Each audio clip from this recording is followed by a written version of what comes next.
దేశంలో పెద్ద కొలువంటే IAS IPS లేనబ్బా. అవంతా అలకగా రావు. మళ్ళా మస్తు కష్టపడి చదవాలి, మస్తు తెలివి ఉండాలి, ఎన్నో విషయాలు తెలిసి ఉండాలి. 28 రాష్ట్రాలకు వెళ్ళి లక్షల మంది పోటీ పడితే ఓ 1000 మంది సెలెక్ట్ అయితే అదే ఎక్కువ. ఇక వాళ్ళకు మంచిగా ట్రైనింగ్ అయినాక కలెక్టర్లు పెద్ద ఆఫీసర్లు అవుతారు అన్నట్టు. లీడర్లు నిర్ణయాలు చేసినా అవన్నీ అమలు చేసేది సుతా వీళ్ళే. పార్టీలతోనే సంబంధం లేకుండా ఏలుబడి నడిపిస్తారన్నట్టు. కానీ మన కాడ కొందరి కథ ఎట్లున్నదో చూడండి జరా. రూల్స్ పాటించకుంటే మంచిగా ఉండదు. అందరి ముంగట ఆగమాగం చెయ్యొద్దు. మీటింగుల్లో పైలంగా మెసలాలే అని ఐఏఎస్ ఆఫీసర్లకు వార్నింగ్ ఇచ్చిండు సర్కార్ పెద్ద ఆఫీసర్ రామకృష్ణారావు సారు. గవర్నమెంట్ పనులని సగబెట్టాల్సింది వీళ్ళే కాబట్టి ఒక లేలెత్తి చూపేటట్టు ఉండొద్దనేది సారు మాట. అగో ఎన్నెళ్ళేందుకు ఈ వార్నింగ్ ఏంది అంటారా? జరిటి చూడుర్రి. మొన్న మీటింగ్ లో సీఎం సార్ కాళ్ళకు దండం పెట్టిండు సీనియర్ ఐఏఎస్ ఆఫీసర్ శరత్ గారు. అంత పెద్ద కొలువు చేసుకుంటా గిదేం పని అనిపించింది అందరికి.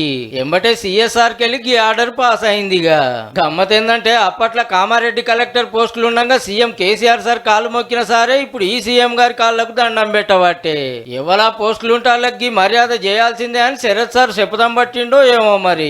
ఇక స్మితా సబర్వాల్ మేడం గచ్చిబౌలి భూమి కేసులో గవర్నమెంట్ కు వ్యతిరేకంగా పోస్టుల మీద పోస్టులు పెట్టి రచ్చ చేసే. అంతకు మునుపు దివ్యాంగులకు సివిల్స్ లో కోటా ఎందుకు ఆ పోస్టుల కాళ్ళు పనికి రారన్నట్టే రాస్తే అదోలోలైంది సీనియర్ ఐఏఎస్ గిట్లనుడేందని. ఓ పారి మంత్రి మేడం ముంగట కాలు మీద వేసుకొని కూకుందని సోషల్ మీడియాలో చర్చ నడిచే. ఇక ఇంకో పెద్ద ఆఫీసర్ గారు సీఎం ఆఫీస్ లోకి పోగానే ఇక నేనే తోపన్నట్టుగా కిందోళ్ళ మీద గయ్యిన లేస్తుండట. ఎవ్వలను సహిస్తలేడట, సతాయిస్తుండట. ఇంకో ఆమె గా లేడీ మినిస్టర్ కు చెప్పకుంటే ఏమైతుందని తోసినట్టు చేసుకుంటా పోతుందట.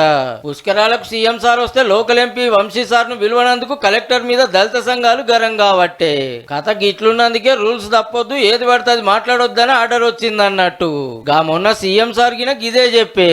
అసలు ఏసీ రూముల్లో నుంచి బయటకు వెళ్ళడానికి హెసిటేట్ చేస్తున్నారు ఆఫీసర్. అధికారుల ఆలోచనలో విధానంలో మార్పు రావాలి.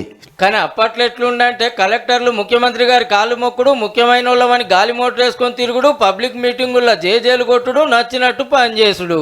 మళ్ళా గసంటోళ్లకు ఎమ్మెల్సీ పదవులు ప్రమోషన్లు వస్తుండే. ఎమ్మెల్యే టికెట్ల కోసం కాళ్ళు మొక్కిన ఆఫీసర్లు గినున్నారు. గా అలవాటుతో కొందరు గట్ల అయితేనే ఫాయిదా అని కొందరు, ఇప్పుడు సుత నాకు నచ్చినట్టే చేస్తా అని ఇంకా కొందరు. అంటే సర్కార్ మారి ఏడాదిని అర్థమైనా కొందరు ఐఏఎస్ ల తరీఖైతే మారతలేదు పో.